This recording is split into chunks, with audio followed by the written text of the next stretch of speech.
अस्सलाम वालेकुम, आदाब। मैं हूं मोहिउद्दीन आज़ाद और आप देख रहे हैं NIN। आज मैं ऑल इंडिया महिला एम्पावरमेंट पार्टी, जिसे AIMEP कहा जाता है, इस पार्टी के रियासती सदर उत्तर प्रदेश के जनाब मतीउर रहमान साहब हैं। इन्होंने इस पार्टी को लेकर बड़ी सरगर्मियां दिखाई है और जज्बे शाहीन किताब नाम लिखकर अपनी बहुत ज़्यादा शोहरत और मकबूलियत हासिल की है। सबसे पहले मतीउर रहमान साहब, NIN में आपका इस्तकबाल और स्वागत है। बहुत बहुत शुक्रिया नाजरीन का, आप मोहिउद्दीन भाई साहब के तमाम मद्दाहों का मैं इस चैनल पर इस्तकबाल करता हूं और बहुत बहुत मशकूर हूं आपका कि आप वक्त निकाल करके अपने कीमती वक्त में से हमारे पास तशरीफ़ लाए। उत्तर प्रदेश का एक रियासती सदर होने के नाते मैं पूछना चाहता हूं कि ये पार्टी जो किस मकसद के तहत बनाई गई या इस पार्टी को बनाने की वजह क्या बनी? मोहिउद्दीन भाई, सबसे पहले मैं आपको बता दूं, आलमा डॉक्टर नौहरा शेख साहिबा चूँकि बहुत ही इब्तदाई दौर से मेहनत व मशक्क़त के ज़रिए से एक कॉरपोरेटर, एक ताजरा ख़ातून साबित हुई हैं। उनको जो ज़िंदगी में एक बहुत बड़ा सरगर्मी दिखानी पड़ी, वो तालीम के लिए, ख़ातीन की आर्थिक सहायता के लिए जो उन्होंने देखा अपने ज़ात को खुद लेकर के, तो उन्होंने महसूस किया कि ख़ातीन जिनको हर शोबे में, हर ज़ात, हर फ़िरका, हर तबका में, हर मज़हब में औरतों को एक ख़ास नज़रिया से देखा जाता है, यानी कि बहुत दबे कुचले अंदाज में उनको देखा जाता है। यहाँ तक कि आलमा डॉक्टर नौहरा शेख साहिबा का, जो कि हमारी पार्टी की सुप्रीमो है, सदर है, कुल हिंद सदर है, उनका कहना यह है कि मैं भी इस तफरीक से बच नहीं सकी।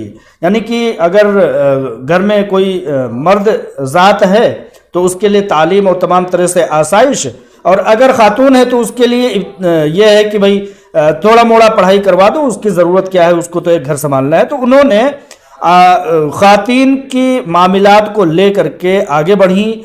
बहुत सारी पार्टियां हिंदुस्तान में, दुनिया में, लेकिन इस तरह की कोई दूसरी पार्टी नहीं उन्होंने देखी कि जो ख़ातीन के मामले पर काम करता हो और किसी तरह से ख़ातीन के मामले को उठाता हो। दावे तो बहुत लोग करते हैं, चूँकि आबादी 60 करोड़ है, 135 करोड़ में आबादी जो है ख़ातीन की, वो लगभग 60-65 करोड़ है, लेकिन उनके लिए दावे तो सब करते हैं लेकिन काम कोई नहीं करता। इसलिए आलमा डॉक्टर नौहरा शेख साहिबा को महसूस हुआ कि ख़ातीन के लिए, ख़ातीन के मैदान में काम करने की ज़रूरत है, लिहाजा उन्होंने ऑल इंडिया महिला एम्पावरमेंट पार्टी का क़याम किया।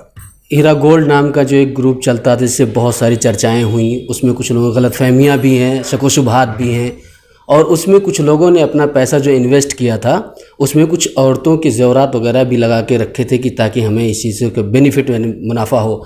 लेकिन कहीं ना कहीं ये चीज़ें मायूस हो रहे हैं।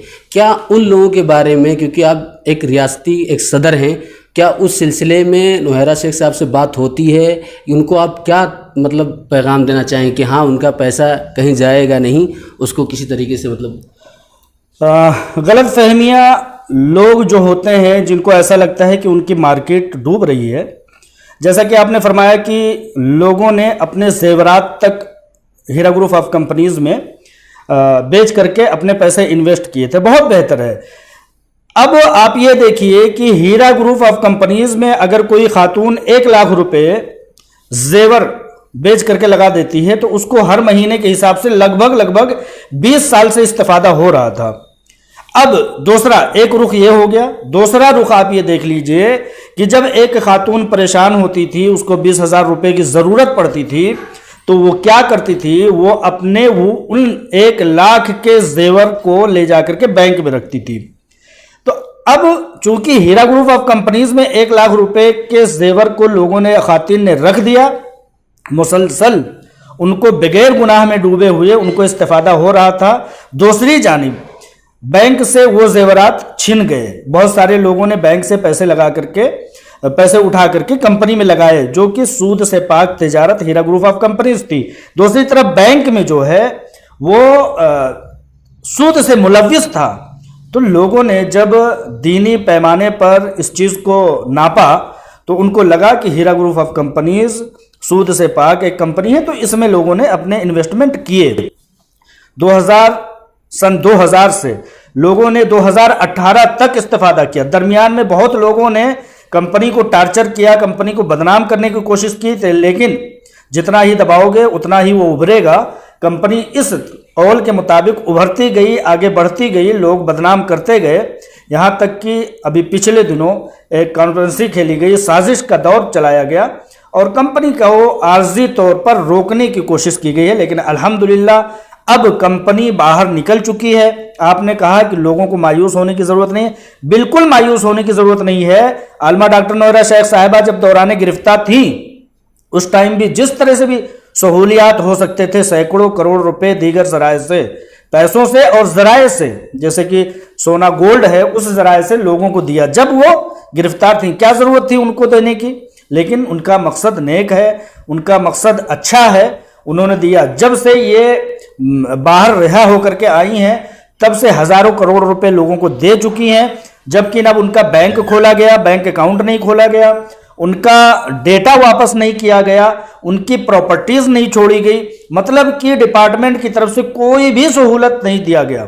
लेकिन उसके बावजूद भी हज़ारों करोड़ रुपए अब तक वो लोगों को बांट चुकी हैं। अब अल्हम्दुलिल्लाह सुप्रीम कोर्ट के 4-5 बार के ऑर्डर से डिपार्टमेंट हरकत में आया है। डिपार्टमेंट में के हरकत में आने के बाद अब एक प्रॉपर्टी जो लगभग 900 करोड़ 1000 करोड़ की मालियत की है, उसको बेच करके लोगों को बड़े पैमाने पर पैसा दिया जाएगा।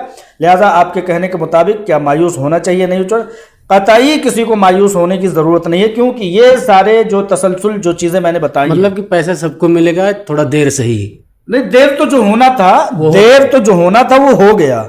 जो कॉन्फ्रेंसी खेलना था लोगों को खेल चुके, लोगों को जो साजिश करना था, जो इम्तिहान की भट्टी में झोंकना था वो झोंक चुके। कुछ लोग कह रहे हैं कि आवाम के पैसे से अब ये सियासत करना चाहती हैं और अपने तिजारत के दिफा के तौर पर इन्होंने सियासत में कदम रखा है। देखिए, ऐसा है कि जब तिजारत एक इंसान करता है तो पूरे के पूरे बेनिफिट आपको उठा करके नहीं दे देता है। 50-50% का रेशो होता है। जब आपको बेनिफिट दिया जाता है तो कंपनी कुछ ना कुछ अपना भी रखती है। यानी कि 20 साल से जिस कंपनी ने अपना तिजारत चलाया है, उसने अगर आपको बेनिफिट दिया है, लोगों को बेनिफिट दिया है, तो खुद भी बेनिफिट लिया है। तो किसी के पैसों की उन्हें ज़रूरत नहीं है। यहाँ तक कि आलमा डॉक्टर नौहरा शेख साहिबा का कहना यह है कि 1% अपनी प्रॉपर्टी की जायदादों को अगर हम सेल कर ले तो सारे लोगों के पैसे अदा हो जाएंगे। तो किसी के पैसे की उनको ज़रूरत ही नहीं है। लोग ये भी कहते हैं कि यूट्यूब पे हर हफ्ते वो आती हैं और अपनी बात पेश करके चली जाती हैं कि मायूस होने की ज़रूरत नहीं है, लेकिन कहीं ना कहीं वो चीज़ें किसी के हाथ में वो चीज़ें नहीं आती हैं। तो उससे क्या समझा जाए कि सिर्फ कह देना ही काफ़ी है कि उसको अमल में लाना भी ज़रूरी है? अभी मैंने एक बात ये कहा कि लोग ऐसा कह रहे हैं जबकि पैसे लोगों के जा रहे हैं। अब आपने कहा कि लोग कह रहे हैं कि आती हैं, वादे करती हैं और वो बात पूरे नहीं होता। मैं कहना चाहता हूँ पब्लिक से, आपसे भी, हर जराए से कहना चाहता हूँ कि जिसको देर करने की मंशा होगी, जिसको ताखीर करने की ज़रूरत होगी या मकसद होगा, वो कह देगा ना कि भाई 2 साल बाद मैं दूंगा। 15 दिन, 20 दिन, 25 दिन या महीने, 2 महीने कहने की क्या ज़रूरत है? तो इस वादे का मतलब ये है, क्योंकि भाई बहुत छोटा वक्त वो बता रही हैं, तो वो छोटा वक्त बहुत जल्द गुजर जाएगा। क्या ज़रूरत है उनको बताने की?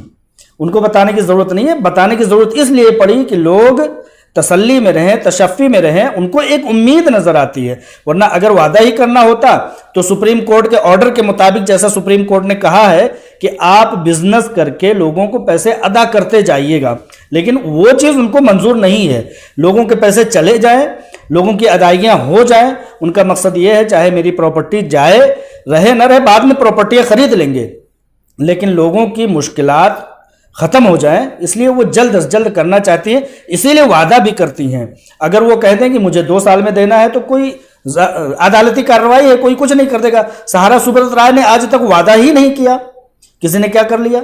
लेकिन उनका वादा करने का मतलब उनकी खुलूस नीयत है, उनका मकसद अच्छा है, वो चाहती हैं कि जल्द से जल्द दे दिया जाए, वादा करती हैं, एक उम्मीद दिखती है, उस उम्मीद के तहत। लेकिन डिपार्टमेंट आज भी पीछे लगा हुआ है, डेटा आज भी वापस नहीं किया गया, उनके बैंक अकाउंट 156 है, 160 के करीब है, आज तक नहीं खोले गए, उनकी प्रॉपर्टीज में आज भी सीज के बोर्ड लगे हुए हैं।